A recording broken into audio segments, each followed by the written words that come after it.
Good morning. I heard somebody say, I think it was probably in a comment, that a Hebrew day, begins in the morning and goes till the evening. Okay, well let's look at that in Scripture. How about? Here we have in this week's Torah portion of Numbers 33 is where it begins. Verse 3 says, "They departed from Ramses in the first month, on the first day of the first month, on the day after the Passover. The children of Israel went out with boldness in the sight of all the Egyptians."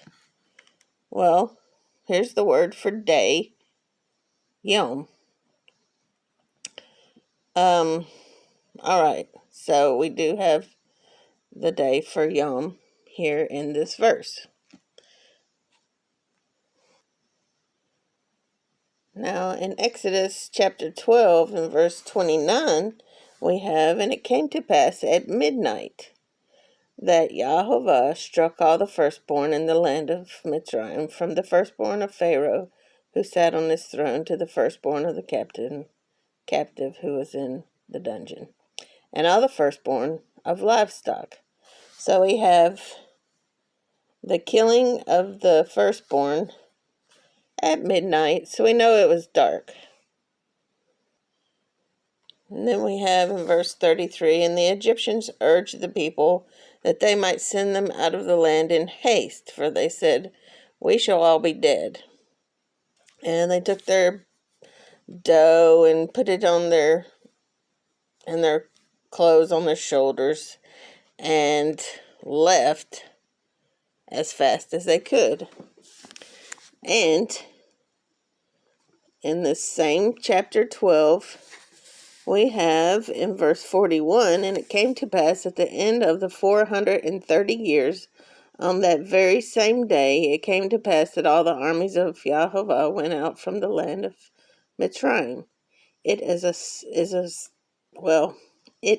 a night of solemn observance to Yahovah for bringing them out of the land of Mitzrayim. This is that night of Yahovah, a solemn observance for all the children of Israel throughout their generations.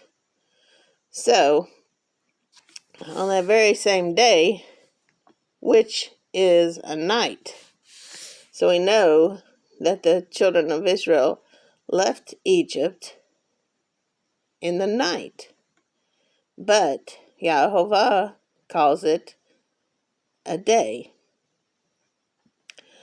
That's one example.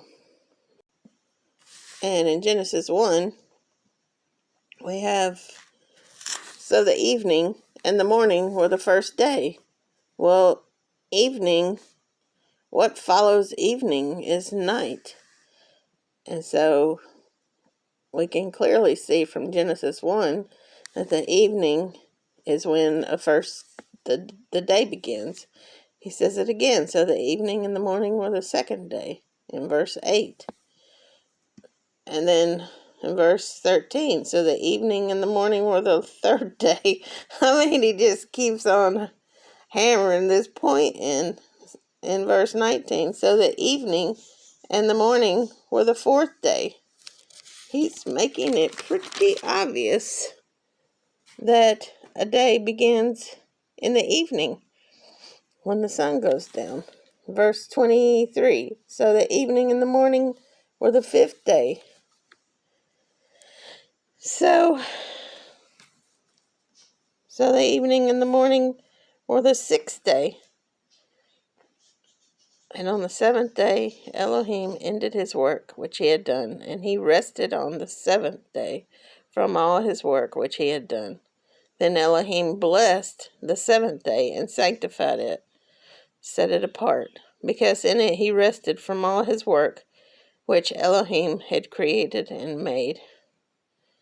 Now, if the creator of the world, the El Shaddai, the Almighty El, if he can rest on the seventh day, how is it that our things that we do are so important that we can't rest on the seventh day? I know it's not part of what I was talking about earlier about the day beginning in the evening, but I mean, that's important. That's a sign of his covenant with you. But anyway, all right. Well, it's gonna close it here. Thanks for listening.